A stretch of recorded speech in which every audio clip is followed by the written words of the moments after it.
चलो, तो पिछले क्लास में हम लोग कहाँ तक पढ़े थे जी? कहाँ तक पढ़े थे? सारंग।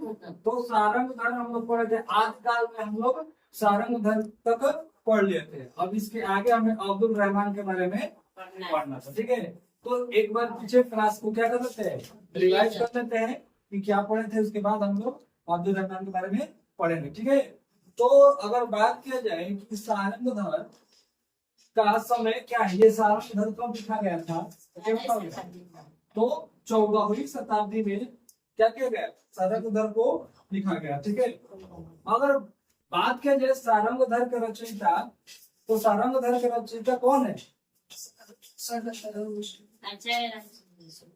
सारंग धर्म के रचयिता है हमीर रासू। कौन है? हमीर रासू है। ठीक है जी, तो सारंग धर्म के रचयिता कौन होंगे? हमीर पाल रासू या फिर हमीर रासू। ठीक है, अगर बात की जाए कि हमीर शब्द का प्रयोग किसने सबसे पहले किया था, क्या बताओगे?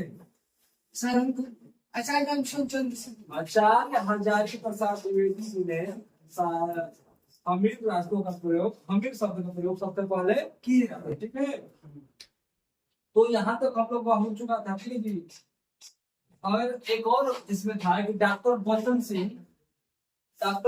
सिंह इन्हें क्या कहकर पुकारते थे, तो कुंदले छंद का प्रथम प्रवेक्ता यानी कवि माना है कौन? डॉक्टर बच्चन सिंह।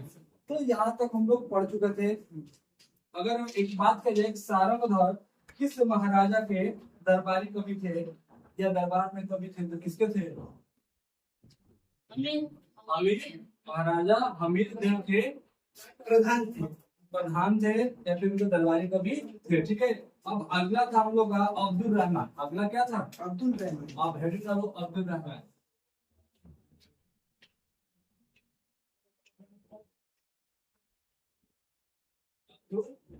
ठीक है, तो अगर बात की जाए कि अब्दुल रहमान कौन थे, तो ये 12वीं शताब्दी, कौन सी बात हो रही है? 12वीं और 13वीं। ठीक है,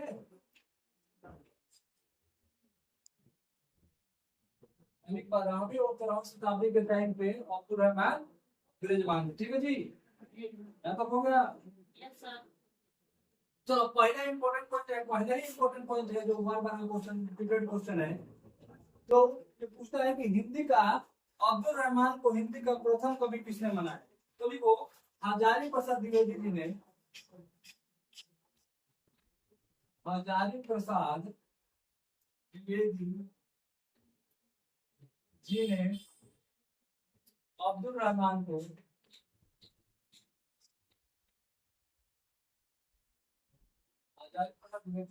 अब्दुल रहमान को हिंदी का प्रथम कवि माना है। हिंदी का प्रथम कवि माना है। ठीक है जी, अगर बात किया जाए हजारी प्रसाद द्विवेदी जी हिंदी का प्रथम कवि किसको माने हैं, तो क्या बताओगे? अब्दुल रहमान को माना गया। ठीक है, लिखो अगले पॉइंट। अब्दुल रहमान ने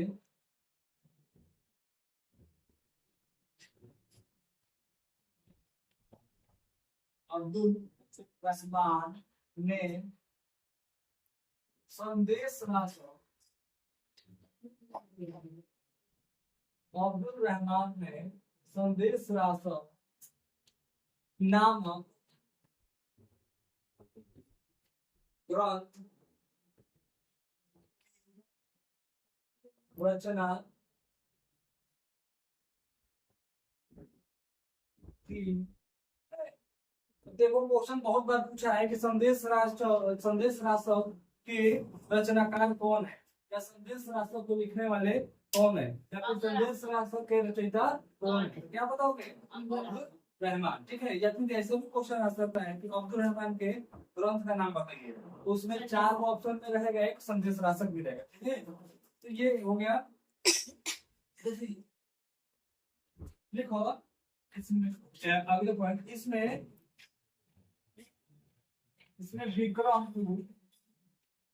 विक्रमपुर ये जगह का नाम है। क्या? विक्रमपुर। क्या है जी? जगह का नाम है विक्रमपुर।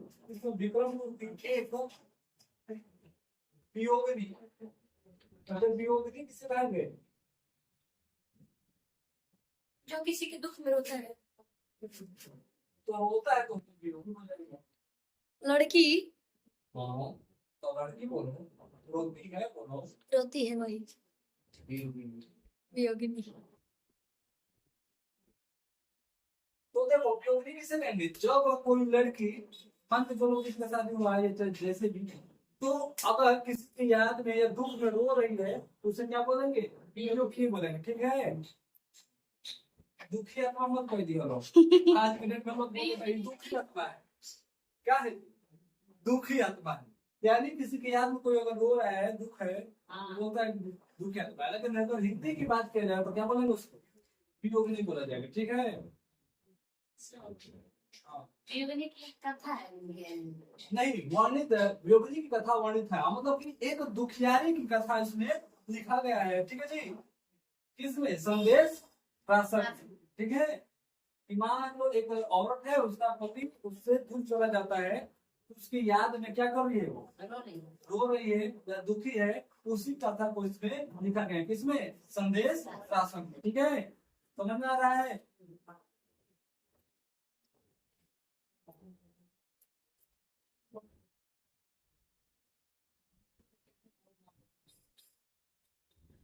तो देसी भाषा में, यानी भारतीय भाषा में, देसी भाषा में, अच्छा ये नाम से क्या लग रहा है? क्या नाम है? जो अब्दुल रहमान है, ये कैसा नाम लग रहा है? मुस्लिम। मुस्लिम क्या लग रहा है? मुस्लिम जैसा। तो ये मुस्लिम है। ठीक है जी, मुस्लिम क्या होगा ये? मुस्लिम नाम लग रहा है ना जी। तो देखो ये देसी भाषा में किसी मुस्लिम द्वारा, किसी मुस्लिम द्वारा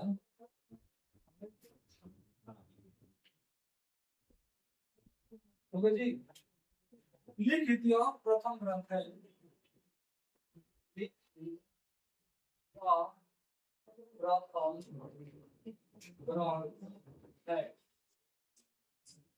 मतलब किसी मुस्लिम व्यक्ति द्वारा ये लिखित पहला ग्रंथ है, जिसमें एक वियोगिनी की कथा बताया गया, जिसमें हिंदू कथा है। क्या है? हिंदू कथा। ठीक है, ठीक है जी।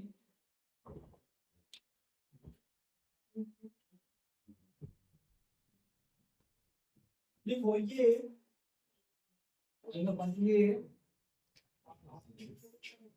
मलेच्छ देश की,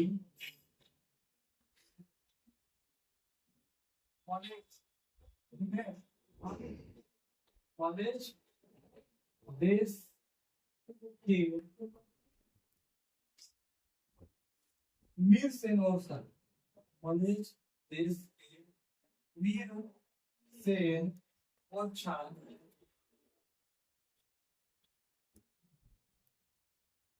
के पुत्र थे। या तो हो गया मीर सेन ओरछा के, मीर सेन ओरछा के पुत्र थे। ठीक है, मीर सेन ओरछा के पुत्र थे। हो गया यहाँ तो। देखो ये जात से जुलाहा थे। इनका जात कैसा था जी? ये जात से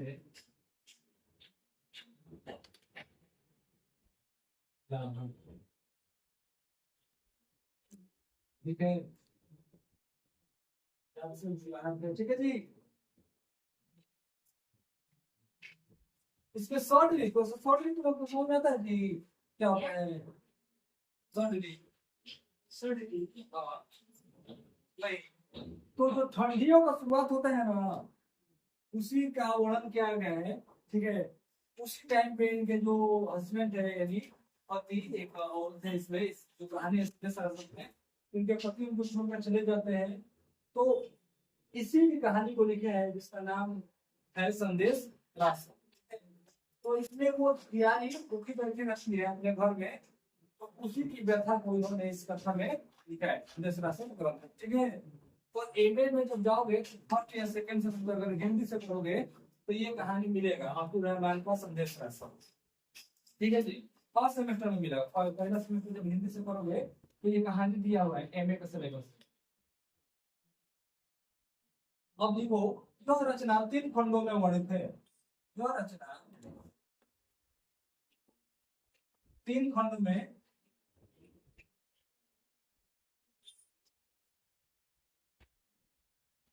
बटा हुआ है, लिखा गया है। तो इस रचना को 3 भाग है। कितने भाग है जी?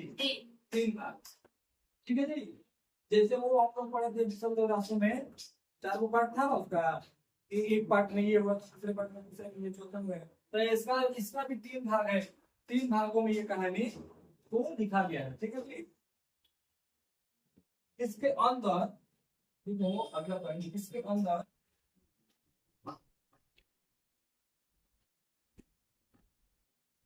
इसके अंदर 223 छंद है। कितने छंद है? 223 छंदों का प्रयोग किया गया है। 223 छंदों का क्या गया है। ठीक है, 223 छंद है। ठीक है, लास्ट में देखो, जैनोत्तर काव्य में, जैन काव्य में, जैनोत्तर का मतलब क्या होगा? जैन काव्य। जैनोत्तर काव्य में लौकिक प्रेम काव्य का प्रभाव। लौकिक प्रेम काव्य का प्रारंभ संदेश रासक से माना जाता है। संदेश रासक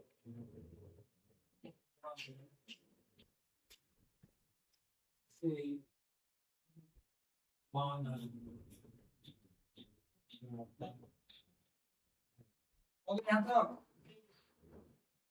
तो देखो, संदेश अगर बात की जाए अब्दुल रहमान का, ये 12वीं और 13वीं शताब्दी में स्थित थे। ठीक है, तो ये हजारी प्रसाद द्विवेदी जी ने इनको हिंदी का प्रथम कवि माना है। हजारी प्रसाद द्विवेदी जी ने इनको हिंदी का क्या माना है जी? प्रथम कवि। ठीक है, अब्दुल रहमान के जो ग्रंथ है वो संदेश रासक नामक ग्रंथ है। अगर तुम्हारे बोर्ड में क्वेश्चन पूछना होगा तो दो ही जगह से क्वेश्चन बन सकता है।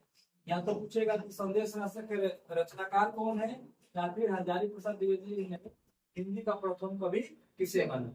ठीक है, तो तुम्हारे सीरीज में शायद ये वाला है, संदेश रासक वाला। ये तो नहीं है, लेकिन ये पूछा है। ठीक है, इसमें अगर बात करें कहाँ कहानी है तो विक्रमपुर, कहाँ के जी? विक्रमपुर की वियोगी कथा है। अगर बात की जाए कि देसी भाषा में किसी मुस्लिम द्वारा लिखित प्रथम ग्रंथ है, वह मलेशिया देश के जो राजा मीरसन थे, मीरसन ओरछा, उनके पुत्र थे। ठीक है, ये जात से क्या थे? दुल्हा थे। तो कभी भी दुल्हा थे जात से। ठीक है, यह रचना 3 खंडों में, कितने खंडों में बटा है? 3 खंडों में बटा होता है। इसके अंदर 223 छंदों का क्या किया गया? प्रयोग किया गया है। जैनोत्तर काव्य यानी जैन काव्य, जैनोत्तर का मतलब क्या होगा? जैन काव्य में लौकिक प्रेम काव्य का प्रभाव संदेश रासक से माना गया है। ठीक है जी, तो यहाँ तक हम लोग हो गया। तो ये हो गई थी यहाँ तक। तो ये अब्दुल रहमान के बारे में हम लोग को पढ़ना था, जानकारी चाहिए था, हमको मिल चुका है। अब आगे है जीन से, क्या उसको अगला है जीन से।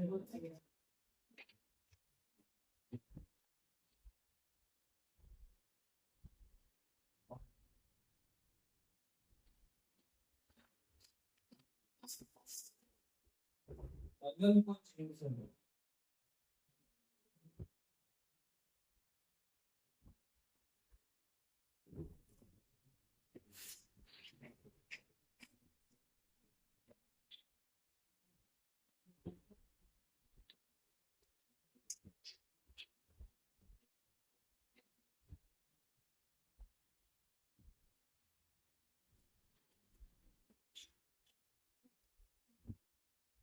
जीन से, चलो कंपाइलर वाइज इसके बारे में। जिन से लिखो, ये महापुराण के रचयिता है, ये महापुराण, ठीक है, महापुराण के क्वेश्चन आएगा कि महापुराण के रचयिता कौन है, तो ऑप्शन में रहेगा जिनसे, अमीर रसो, जब भी बहुत सारे और भी उनको नाम रहेंगे, तो इसको याद होना चाहिए कि कौन होंगे, जिन से, ठीक है।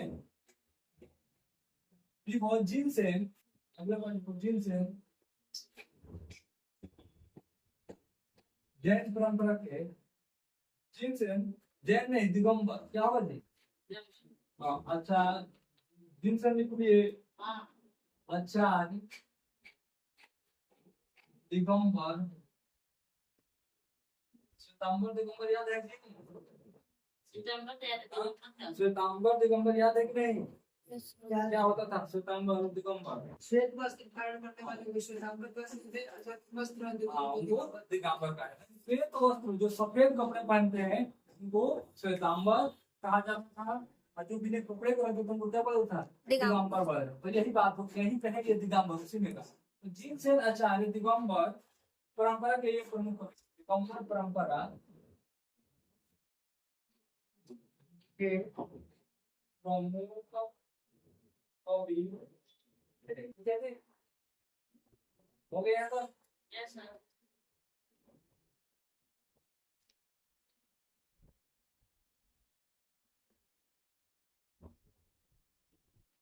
ठीक है। महापुराण जैन धर्म से संबंधित महापुराण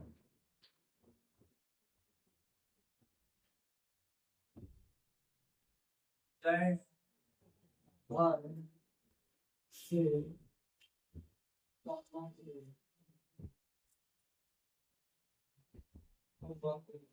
दो भी प्रकार के काव्य ग्रंथ हो, दो भी मतलब अलग अलग, ठीक है जी, भी प्रकार के काव्य ग्रंथ हो, दो भी प्रकार के काव्य ग्रंथ हो, का नाम है, का नाम है। दो बोले है ना जी, तो दो होंगे, ठीक है। एक रचना है संस्कृत में, एक रचना किसमें है? संस्कृत में। तो दो है, तो पहली रचना जो होगी किसमें होगी? संस्कृत में। संस्कृत में, ठीक है। और एक रचना संस्कृत, और दूसरी रचना जो है अपभ्रंश में, किसमें होगा? अपभ्रंश। अपभ्रंश में, ठीक है। तो दो भिन्न प्रकार में बोला था ना, तो एक संस्कृत हो गया, तो दूसरा क्या हो गया? अपभ्रंश। ठीक है। देखो अगला, संस्कृत में रचित महापुराण, संस्कृत में रचित महापुराण, संस्कृत में रचित महापुराण के पूर्वार्ध, पूर्वार्ध मतलब उसके पहले, ठीक है। पूर्वार्ध, आदि पुराण, आदि पुराण, पूर्वार्ध मतलब क्या होगा जी? पहले, ठीक है। तो संस्कृत में रचित महापुराण के पूर्वार्ध, आदि पुराण, आदि पुराण को क्वेश्चन बताना, ठीक है। आदि पुराण के रचयिता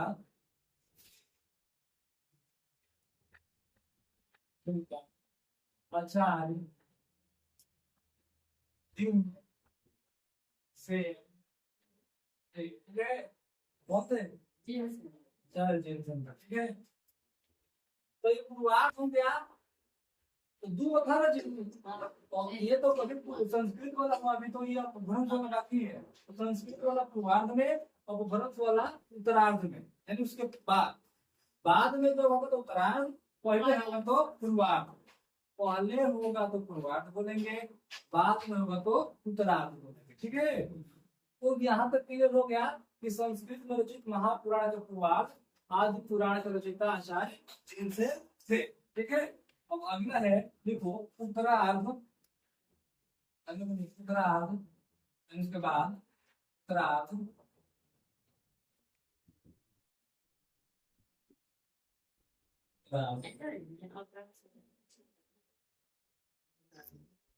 यानी उत्तर पुराण, उत्तरार्ध को क्या बोला गया? उत्तर पुराण। क्या बोला गया? उत्तर पुराण। ठीक है, तो महापुराण, तो ये क्या कहा गया? उत्तर पुराण। उत्तरार्ध, उत्तर पुराण का रचयिता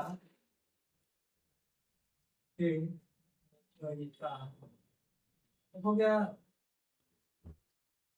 आचार्य भद्र।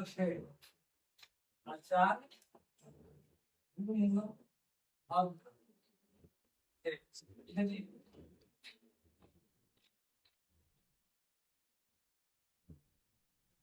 हो गया।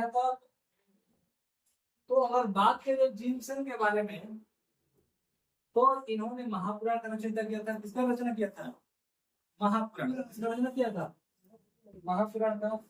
ठीक है, अगर और इसके बाद बात की जाए तो जिनसेन आचार्य दिगंबर परंपरा के क्या थे? प्रथम कवि थे। हाँ, कवि माने गए। महापुराण जैन धर्म से संबंधित था। किस धर्म से संबंधित था? इसको दो भागों में बांटा गया है, दो ग्रंथों में बांट दिया गया। तो देखो, एक तो संस्कृत में रचना किया गया है, दूसरा को अपभ्रंश। ठीक है, तो संस्कृत में रचित महापुराण को आदि पुराण के नाम से जाना गया। इसके रचयिता जिनसेन थे। और अपभ्रंश को उत्तरार्ध, जिसको उत्तर पुराण क्या नाम दिया गया? उत्तर पुराण के नाम से जाना गया था। इसका रचयिता आचार्य भद्र थे। ठीक है, तो यहाँ तक हो गया।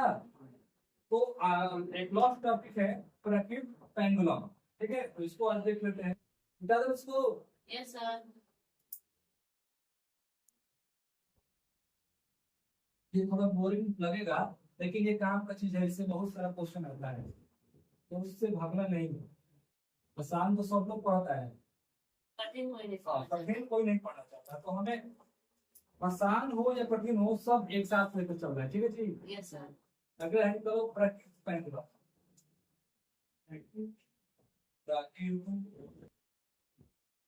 पेंडुलम,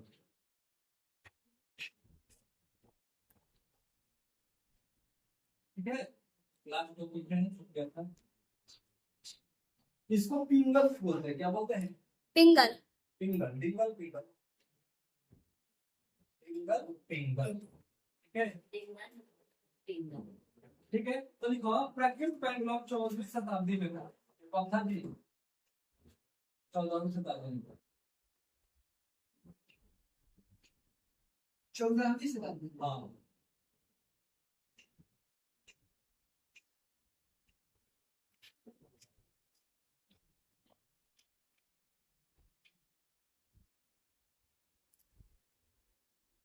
अगर बात की जाए प्रकृत पेंडुलम के रचना कब हुआ था, तो क्या बताओगे? 14वीं 14वीं शताब्दी। यानी प्रकृत पेंडुलम की जो है वो 14वीं शताब्दी में रचना किया गया था। ठीक है,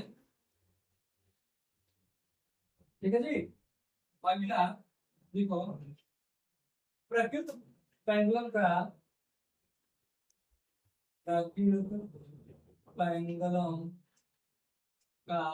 विषय विषय छंद शास्त्र। क्या होगा जी? छंद शास्त्र था। ठीक है, इसका विषय क्या था? छंद शास्त्र। ठीक है, यहाँ तक हो गया। लिखो प्रकृत पेंडुलम।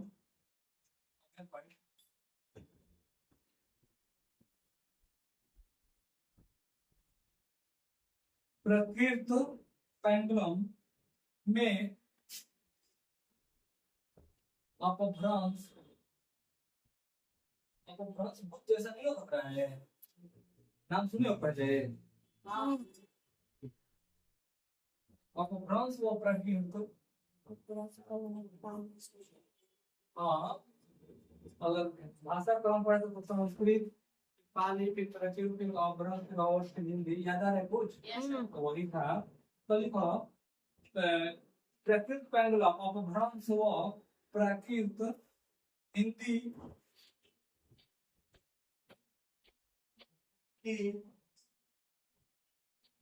की विवेचना की गई है। हिंदी की विवेचना की गई है। ठीक है जी, तो हो गया। क्या तो हो गया। Yes, sir. अगला पॉइंट देखो, प्रकृत पेंडुलम में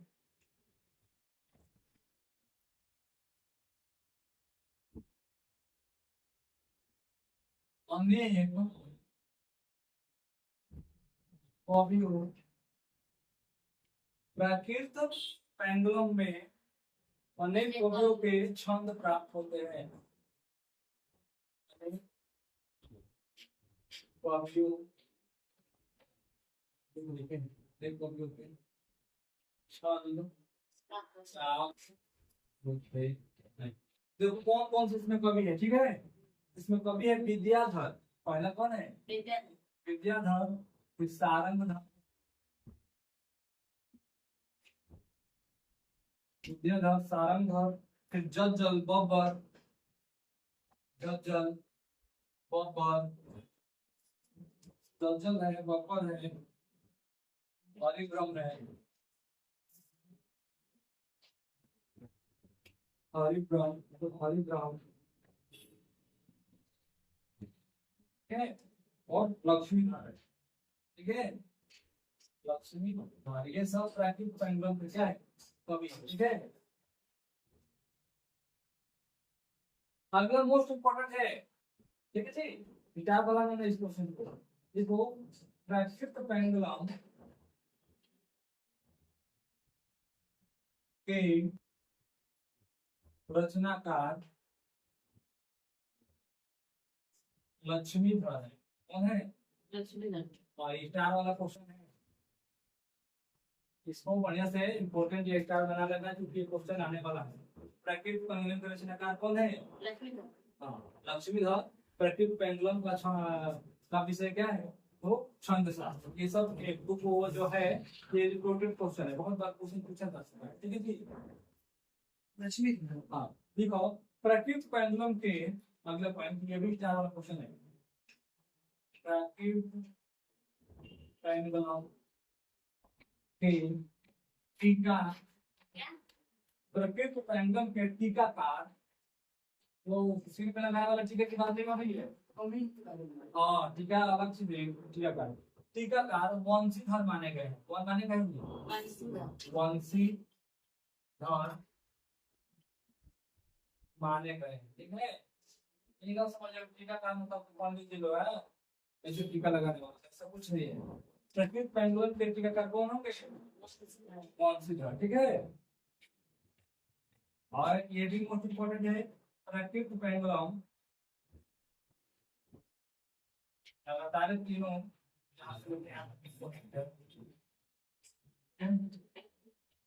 देखो प्राकृतिक पेंडुलम को हो गया तो प्राकृत पिंगल सूत्र,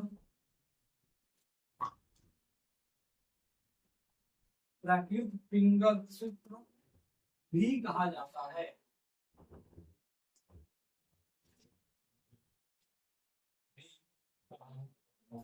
यानी प्राकृत पेंडुलम को प्राकृत पिंगल सूत्र भी कहा जाता है, ठीक है।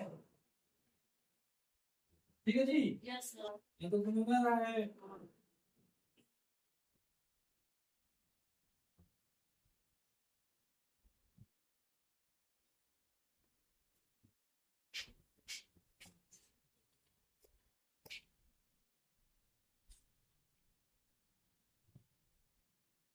तो ये हम लोग फिर से रिवाइज कर लेते हैं, ठीक है। प्राकृत पेंडुलम के बारे में हम लोग पढ़ रहे हैं, ठीक है जी। तो प्राकृत पेंडुलम 14वीं शताब्दी की रचना है। कब की रचना है, 14वीं शताब्दी की रचना है।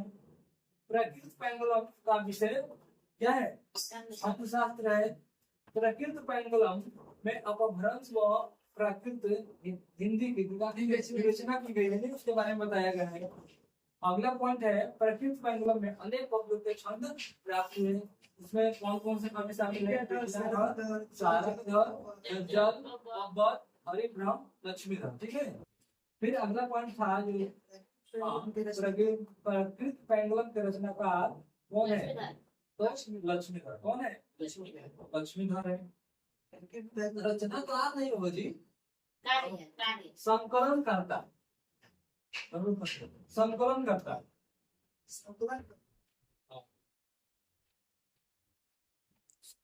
संकलन करता मतलब इकट्ठा करने वाले, ठीक है जी। यानी संकलन करता मतलब क्या होगा? इकट्ठा करने वाले। दो चीजें उसको एक जगह इकट्ठा करना है। तो प्रकृति पेंडुलम का संकलन करता होंगे लक्ष्मीधर। कौन होंगे? लक्ष्मीधर। लक्ष्मीधर। अभी हमें प्रकृति पेंडुलम के टीकाकार, तो प्रकृति पेंडुलम के टीकाकार क्या होंगे? वंशीधर माने गए हैं, वंशीधर होंगे। प्रकृति पेंडुलम को प्रकृत सूत्र भी कहा जाता है, ठीक है। यहाँ तक क्लियर हुआ? तो ये हम लोग का आज का क्लास था, ठीक है जी। इसके आगे हम लोग पढ़ेंगे सिद्ध मत एवं साहित्य। क्या पढ़ेंगे? सिद्ध मत एवं साहित्य। सिद्ध साहित्य के बारे में पढ़ेंगे। किसके बारे में पढ़ेंगे? सिद्ध साहित्य के बारे में। यहाँ से भी बहुत सारा क्वेश्चन आता है तुम लोग बोर्ड एग्जाम में। सिद्ध साहित्य से यूपी बोर्ड के क्लास 12 में क्वेश्चन आता है, इस बात का ध्यान रखो, ठीक है। तो उसको हल्के में नहीं लेना है, इसको बहुत अच्छे से पढ़ना है। तो अगला हम लोग टॉपिक है सिद्ध साहित्य या फिर सिद्ध मत एवं साहित्य। तो आज की क्लास में खत्म करते हैं, कल स्टार्ट होगा सिद्ध साहित्य से, ठीक है जी।